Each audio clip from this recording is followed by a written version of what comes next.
Hello friends, आज का हमारा टॉपिक है द पोस्ट मास्टर, जिसके लेखक है रविंद्रनाथ टैगोर। और इसी short story the post master के लिए उन्हें नोबेल पुरस्कार से सम्मानित किया गया था। तो चलिए इस टॉपिक को स्टार्ट करते हैं और इसे हिंदी में समझते हैं इसके सारांश को। ये एक शॉर्ट स्टोरी है।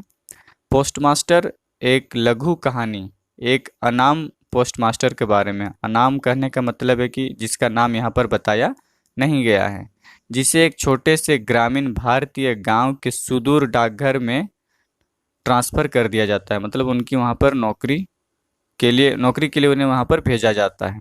गांव एक फैक्ट्री के पास था और फैक्ट्री का मालिक अंग्रेज था। पोस्टमास्टर कलकत्ता जैसे विशाल शहर से था और इतने दूर के ग्रामीण गांव में खुद को अलग महसूस करता था। पोस्टमास्टर अपने आप को बिल्कुल अकेला अकेला सा महसूस करता था। ऐसा प्रतीत होता है कि डाकघर में केवल दो कमरे हैं। एक तो कार्यालय जहां पर ऑफिशियल वर्क होता है, और दूसरा उसके पास में तालाब के किनारे एक घास फूस से बना हुआ शेड है जहां पर पोस्टमास्टर रहते थे। वही उनका क्वार्टर था। पास की फैक्ट्री में मजदूर अपने काम में इतने व्यस्त थे कि उनके पास किसी से दोस्ती करने का समय ही नहीं था। इसके अलावा वे सभ्य लोगों के लिए अच्छी कंपनी भी नहीं थी। इसके अलावा कलकत्ता के लोग मेलजोल में विशेष रुचि भी नहीं रखते थे। किसी भी स्थिति में पोस्टमास्टर के पास कुछ साथी थे, बहुत कम ही उसके फ्रेंड थे, और उसके पास उसे व्यस्त रखने के लिए बहुत सारी गतिविधियां भी नहीं थी।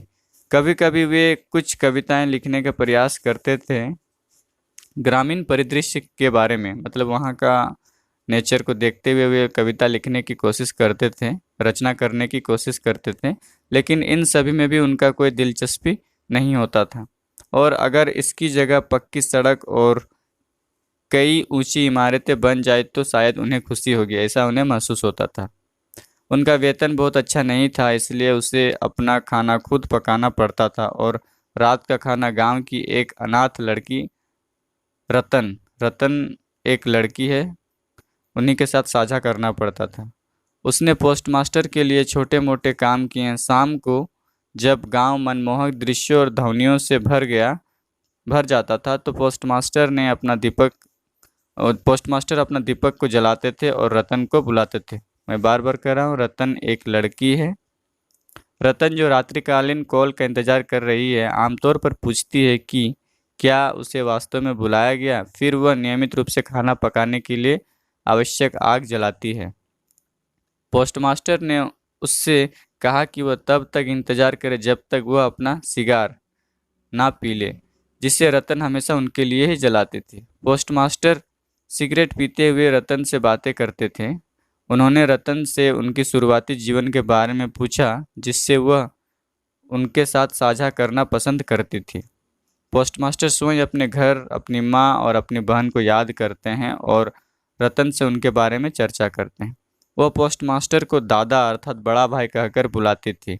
रतन, जो लड़की थी, वह पोस्टमास्टर को बड़ा भैया कहकर बुलाती थी और उनकी आज्ञा का भी पालन किया करती थी। पोस्टमास्टर ने उसे पढ़ना सिखाया। रतन ने दोहरे व्यंजन के बारे में सीखना भी शुरू किया। उनमें विश्वास और मित्रता का बंधन विकसित होता गया। वे एक साथ भोजन करते और रतन पोस्टमास्टर के छोटे मोटे काम को भी वो करती थी। एक दिन मौसम की बारिश के कारण पोस्टमास्टर बीमार पड़ जाते हैं। जब वह बीमार थे तो रतन ने एक माँ की तरह उनकी बहुत अच्छी तरीके से देखभाल की, जब तक वह पूरी तरीके से ठीक नहीं हो गए। वह पूरी रात उनके पास बैठी रही। पोस्टमास्टर ने कलकत्ता उसके बाद क्या होता है कि पोस्टमास्टर कलकत्ता वापस ट्रांसफ़र करने के लिए आवेदन करने का निर्णय लेते हैं और इनके लिए वे लेटर भी भेजते हैं।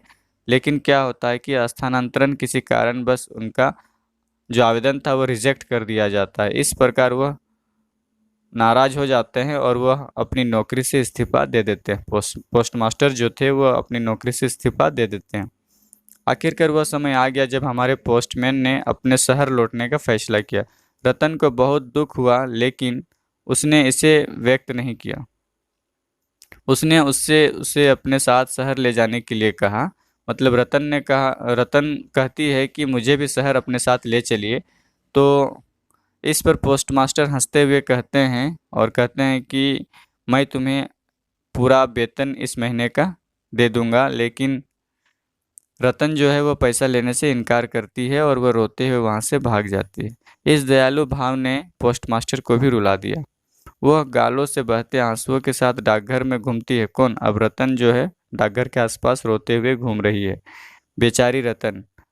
उस उनके स्नेह का प्रतिकार नहीं किया गया। अंत में रतन को यह जानकर बहुत दुख हुआ कि उनके मालिक या फिर उनके बड़े भैया पोस्टमास्टर उन्हें हमेशा के लिए छोड़कर चले गए। तो इस कहानी में निष्कर्ष यही निकलता है कि यह लघु कथा करुणा से भरी है और पाठकों को रुला देती है। ये कहानी उन कठिनाइयों को दर्शाती है जिनका सामना एक शहरी व्यक्ति को दूरस्थ स्थान या फिर ग्रामीण स्थान में जाने के बाद करना पड़ता है, और एक अनाथ लड़की रतन का जीवन जिनका जीवन अनगिनत मुलाकातों और बिछड़ने से भरा हुआ है। वह जीवन का कोई दर्शन नहीं जानती थी। पोस्टमास्टर के प्रति उनका स्नेह एक 13 वर्षीय लड़की के प्रति एक तरफा स्नेह माना जाता है, जो वास्तव में निस्वार्थ और निर्दोष था। और इस तरीके से ये जो टॉपिक है वो समाप्त हो जाता है। वाकई ये कहानी बहुत ही अच्छी है। धन्यवाद।